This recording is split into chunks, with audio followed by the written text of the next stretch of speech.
Fíor Scéal a seo agus buireann sin am go háir. Níl sin sochanis mar chur a ceistir báil sin so níl sin so is féidir i bhur rá. Tá am go háir bhí sé chuigú bliain ar scoil agus híl sé hen gur sort ladies man a bhí an. Ní déireach sé riamh is ladies man né ach bhí gon léir gur ceap sé gur bhá.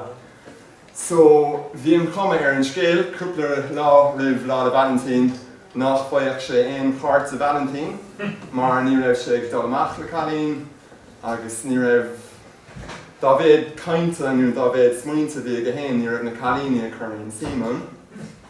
Ach bhí sé hen fós a ceap aia go se glór cartaí agus sin mar bheith agus tagmáin.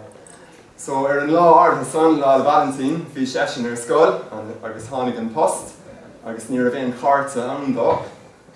Ach ar leid bhí sesin ar scoil, so chunig an bháthair bhí si sa tuig agus chunig si tá post takeithe ní fecha an JJ bheith sé críomhriste agus ní bheith sé sásta leir le héine agus bheith ceann féir feag seachtainna agus be go léir híos leis. So Cillian si ach an rudí an gach máthair atá tharbheith cliste agus óilge seo chuir sí léachar me gur fór, mar tá gur fór níos óilge sí fós ná an bháthair agus dúirt me gur fór fá glomé tascam catala déanamh.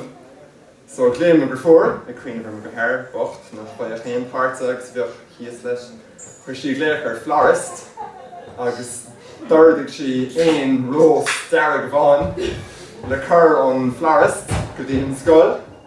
So bhí me go háir sa cuaigú bliain ar scoil agus tháinig muintear a florist suas go dtí ifig an ronín an phríomh an péadam sa scoil agus thugad ar an rós dó. Agus an son Cillian an príomh ach léigh sé amach ar an intercom. Can JJ come to my office to collect his Valentine's rose. Rudí aon, so bhí gach aon is na rang gonna léir bécí le scradíil ar a chuile ar an intercom. Chuaigh sé ar aonas agus fuair sé an rós dearg agus an son nuair a tháinig sé ar náis chunig gach aon gur a bhír go bhfuair sé an rósá agus bhí sort ún an downer agus an méal go léir lethe agus thosnaíad ar búd bost. Agus bhí sé ar léir ceart ó hinne le agus nuair a tháinig sé bhaile ligamar gléiring nach bhhéon ceolrólas going no go ag ar sé agus bhí sé an hása leis sin agus nuair an pósach an son blion go léo hin ní dúirt aon den aonrad leis idir an dálainn agus bhí fón an a bhór ar an gléir.